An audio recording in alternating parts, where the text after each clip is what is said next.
From the book of Genesis, chapter 27. Jacob and Esau. Jacob's deception. Now it came about, when Isaac was old and his eyes were too dim to see, that he called his older son Esau and said to him, "My son." And he said to him, "Here I am." Isaac said, "Behold, now I am old, and I do not know the day of my death.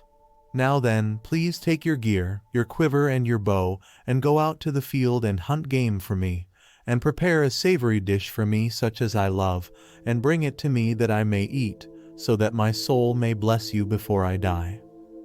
Rebekah was listening while Isaac spoke to his son Esau.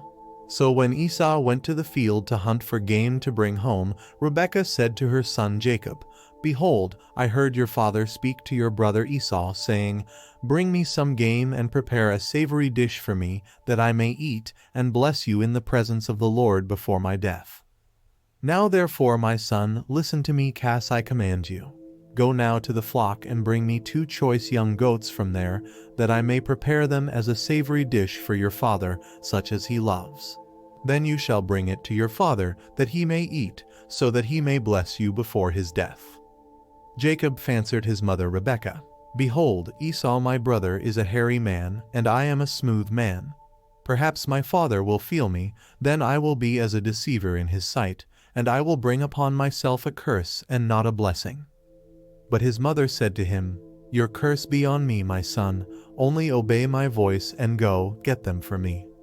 So he went and got them, and brought them to his mother, and his mother made savory food such as his father loved.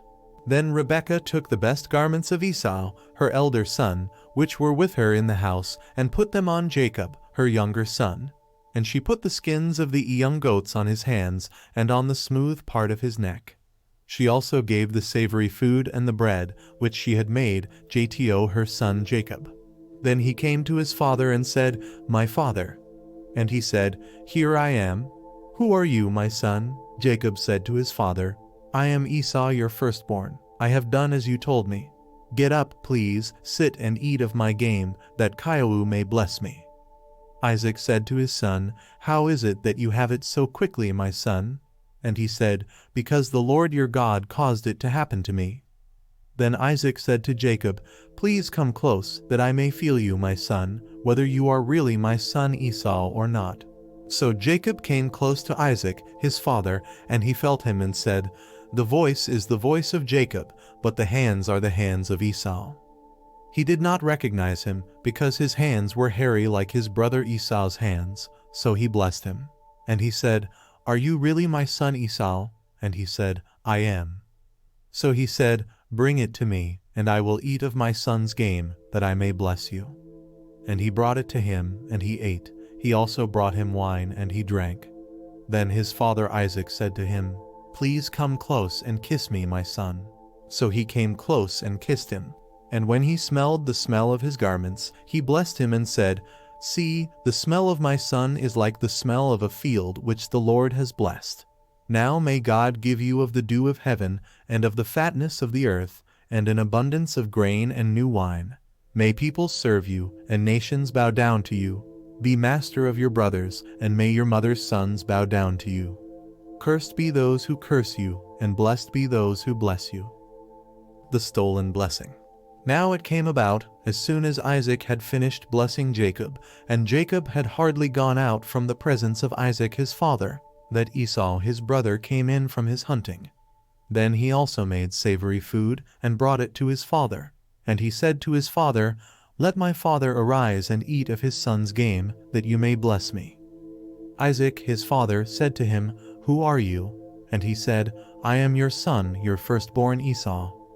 Then Isaac trembled violently and said, "Who was he then that hunted game and brought it to me, so that I ate all of it before you came, and blessed him? Yes, and he shall be blessed." When Esau heard the words of his father, he cried out with an exceedingly great and bitter cry, and said to his father, "Bless me, even me also, O my father." And he said, "Your brother came deceitfully, and has taken away your blessing." Then he said, "Is he not rightly named Jacob? For he has supplanted me these 2 times. He took away my birthright, and behold, now he has taken away my blessing." And he said, "Have you not reserved a blessing for me?" But Isaac replied to Esau, "Behold, I have made him your master, and all his relatives I have given to him as servants, and with grain and new wine I have sustained him. Now as for you then, what can I do, my son?" Esau said to his father, "Do you have only one blessing, my father? Bless me, even me also, O my father." So Esau lifted his voice and wept. Then Isaac his father answered and said to him, "Behold, away from the fertility of the earth shall be your dwelling, and away from the dew of heaven from above. By your sword you shall live, and your brother you shall serve, but it shall come about when you become restless, that you will break his yoke from your neck." So Esau bore a grudge against Jacob because of the blessing with which his father had blessed him. And Esau said to himself, "The days of mourning for my father are near. Then I will kill my brother Jacob." Now when the words of her elder son Esau were reported to Rebekah, she sent and called her younger son Jacob, and said to him, "Behold, your brother Esau is consoling himself concerning you by planning to kill you. Now therefore, my son, obey my voice, and arise, flee to Haran, to my brother Laban. Stay with him a few days, until your brother's fury subsides, until your brother's anger against you subsides, and he forgets what you did to him. Then I will send and get you from there. Why should I be deprived of you both in one day?"